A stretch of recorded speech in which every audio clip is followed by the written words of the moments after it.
हर्षित landmark, सपनों का घर जैसा आप चाहते हैं हम बनाते हैं। 1, 2 एवं 3 BHK ready position flats. Call 9827321321। आज रायपुर में बीजेपी ओबीसी मोर्चा की बैठक है और साथ में परिसर में ये बैठक चल रही है।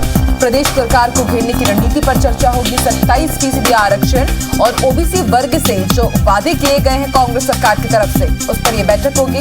राजधानी से ओबीसी मोर्चा का आंदोलन भी शुरू होगा, ये भी एक बड़ा फैसला लिया जाएगा। बड़ी खबर इस वक्त की आपको बता रहे हैं, बीजेपी ओबीसी मोर्चा की आज बैठक हुई। एकात्म परिसर में यह बैठक हुई है और प्रदेश सरकार को किस तरह से घेरा जाए इसको लेकर के रणनीति हुई है। 27% आरक्षण के साथ ही ओबीसी वर्ग से जो वादे किए गए हैं उस पर यह बैठक हो रही है।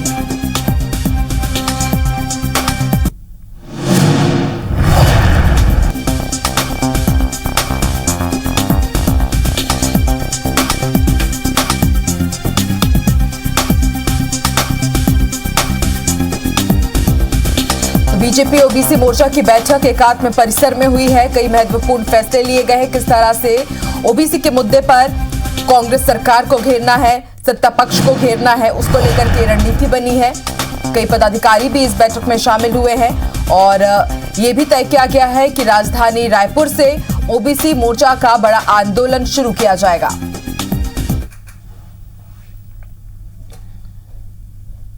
मुख्य तौर पर भारत के प्रधानमंत्री नरेंद्र मोदी जी ने आजादी के बाद पहली बार ओबीसी आयोग को संवैधानिक दर्जा देने का जो ऐतिहासिक काम किया, उसके लिए उनका आभार। साथ ही साथ उन्होंने मेडिकल और नीट की कक्षाओं में जो केंद्रीय कोटे की सीट थी उसमें 27% ओबीसी समाज के बच्चों को आरक्षण देने का ऐतिहासिक फैसला लिया, जो वर्षों से पेंडिंग था।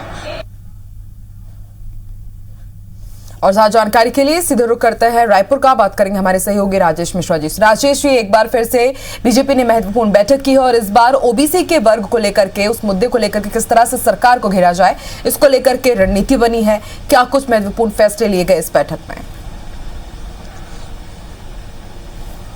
देखिए, अगर हम बात करें तो भारतीय जनता पार्टी ओबीसी मोर्चा की पिछले दिनों कार्य समिति की बैठक हुई थी। उस कार्य समिति की बैठक में राजनीतिक प्रस्ताव पारित हुआ था और राजनीतिक प्रस्ताव दो महत्वपूर्ण मुद्दों पर था। एक तो प्रदेश की जो कांग्रेस की सरकार है, चुनाव के पहले उन्होंने 27% आरक्षण देने की बात कही थी ओबीसी वर्ग को, और इसके अलावा ओबीसी वर्ग से और भी महत्वपूर्ण बहुत सारे वादे किए थे। मगर चुनाव के बाद कोई भी वादे पूरे नहीं हुए और इसी तरह 27% आरक्षण देने की सरकार ने घोषणा तो कर दी, मगर उसके बाद एक याचिका दायर कर दी उनके किसी व्यक्ति द्वारा, ऐसा ओबीसी वर्ग के लोगों का कहना है। तो सीधा सीधा अब भारतीय जनता पार्टी ओबीसी मोर्चा जो है वो सरकार के खिलाफ एक बड़ा आंदोलन और उनके खिलाफ मोर्चा खोलने की यहाँ पर तैयारी कर रहा है और उसकी शुरुआत जो है राजधानी से की जाएगी। और यहाँ पर किस तरह से इसकी शुरुआत हो, किस तरह से पूरे प्रदेश भर में इसको लेकर आंदोलन किया जाए प्रदेश सरकार के खिलाफ, उसको लेकर एक रणनीति यहाँ पर तैयार की जा रही है। और उसको लेकर आज भारतीय जनता पार्टी के जो जिला ओबीसी मोर्चा है उसके द्वारा यहाँ पर एक बैठक आयोजित की गई है,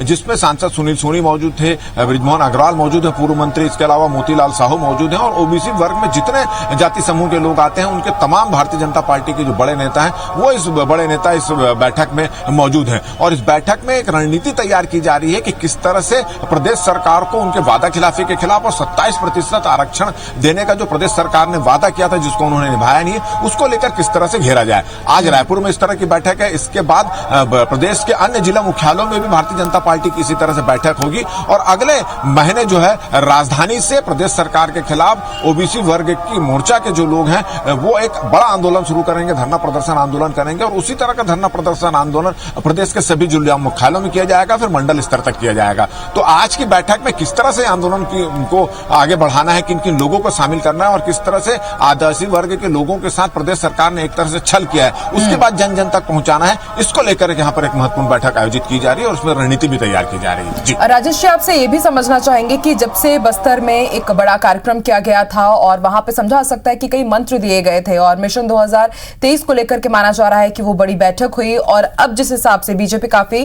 चार्ज नजर आ रही है, आए दिन विरोध प्रदर्शन देखने को मिल रहा है, क्या समझा जाए पूरी रणनीति अगले जो विधानसभा चुनाव होने उसको लेकर के ही बन रही है? बिल्कुल ठीक। भारतीय जनता पार्टी है वो इन दिनों मिशन 2023 की तैयारी में जुटी हुई है। अभी उन्होंने बस्तर में एक बड़ा आयोजन किया था, मिशन जो है ये विचार विमर्श करके कार्यक्रम था, मंथन था, वो मंथन वहां पे हुआ था बस्तर में। उसके बाद सरगुजा में भी इसी तरह के एक बड़े कार्यक्रम की तैयारी चल रही है आदिवासी वर्ग को साधने के लिए। अब इसी तरह ओबीसी वर्ग को भी भारतीय जनता पार्टी संगठित कर रही है। ओबीसी वर्ग के लोग, उनके मोर्चा के लोग तो है ही हैं, मगर साथ ही साथ ओबीसी वर्ग के और जो लोग हैं समाज में हैं, उनको भी एकत्रित करके ये साबित करने की कोशिश कर रही है कि मोदी सरकार में, भारतीय जनता पार्टी की सरकार में, मोदी सरकार में ओबीसी वर्ग को जितना महत्व, जितना तवज्जो दिया जा रहा है, जिस तरह से केंद्र सरकार ने 27% आरक्षण की मांग की है, एक आयोग का उन्होंने मतलब जो निर्णय ले लिया है, एक आयोग का उन्होंने गठन किया है, उसकी तुलना में कांग्रेस की सरकार है, प्रदेश की सरकार है, वो अपनी वादा खिलाफी उसको कर रही है। तो कुल मिलाकर ओबीसी वर्ग को साधने की एक कोशिश भारतीय जनता पार्टी द्वारा की जा रही है और यही वजह है कि रायपुर में इसको बैठक करके एक रणनीति तैयार की जा रही है और इसी तरह की बैठकें अब सभी जिलों में भी होगी और प्रदेश सरकार के इस मुद्दों पर घेरा जाएगा, प्रदेश सरकार की खामियों को बताया जाएगा और ओबीसी समाज में जितने वर्ग के लोग आते हैं उनको संगठित करने की यहाँ पर कोशिश की जा रही है। बिल्कुल राजेश जी, एक के बाद एक बड़ी बैठकें हो रही है, बैठक में रणनीति भी बन रही है, रणनीति का असर कितना होगा ये भी देखने वाली बात होगी। शुक्रिया पूरी जानकारी के लिए राजेश जी।